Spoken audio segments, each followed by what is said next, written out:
જામનગરમાં એરફોર્સના મહિલા અધિકારીના બંધ ઘરમાં સેક્સકાંડ ચાલતો હતો. તપાસ શરૂ.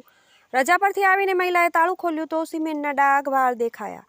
પ્રતિબંધિત પરિસરની ઘટનાથી ખળભળાટ. જામનગરમાં એરફોર્સ સ્ટેશનમાં ફરજ બજાવતા એક ઉચ્ચ મહિલા અધિકારી ક્વાર્ટરને તાળું મારીને રજા પર ગયા હતા ત્યારે પાછળથી મકાનમાં ઘૂસીને કોઈએ સેક્સ કર્યું હોવાના પુરાવા મળતા મહિલા અધિકારીએ એસપીની સીધી રજૂઆત કરી હતી. આ અંગે ખૂબ જ ખાનગી રાહે જાણવા જોગ દાખલ કરી ફક્ત 2 અધિકારીને સામેલ કરી તપાસ શરૂ કરાઈ છે.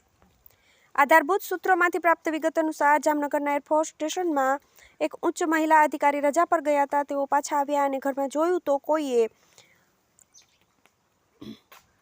સિમેન્ટ તેમજ વાળ પડ્યા હતા. એ પછી મહિલા અધિકારીએ જામનગરના એસપીનો સંપર્ક કર્યો અને જાણવા જોગ ફરિયાદ નોંધાવી હતી.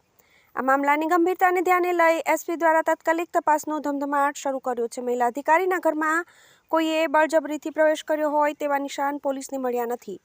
તાળું પણ તૂટેલું નહોતું. આથી કોઈ જાણભેદુ હોવાની શંકા સાથે પોલીસે ખૂબ જ ખાનગી રાહે તપાસ શરૂ કરી છે. તેમાં 5 જેટલા શકમંદના નામ આવતા તેમના વ્યવહાર અને હાજરી અંગેની તપાસ શરૂ કરાઈ છે. તપાસ અધિકારીઓને મૌન રહેવા સૂચના. 5 શકમંદના સિમેન્ટના નમૂના પૃથ્થકરણ માટે મોકલાયા. પોલીસ અધિકારીએ મોઢા પર તાળા મારી દીધા. એરફોર્સમાં બનેલી ઘટનાની તપાસમાં જોડાયેલા પોલીસ અધિકારીઓએ મોઢા સીવી લીધા છે. પોલીસ અધિકારીએ મોઢા પર તાળા મારી દીધા. એરફોર્સમાં બનેલી ઘટનાની તપાસમાં જોડાયેલા પોલીસ અધિકારીઓએ મોઢા સીવી લીધા છે.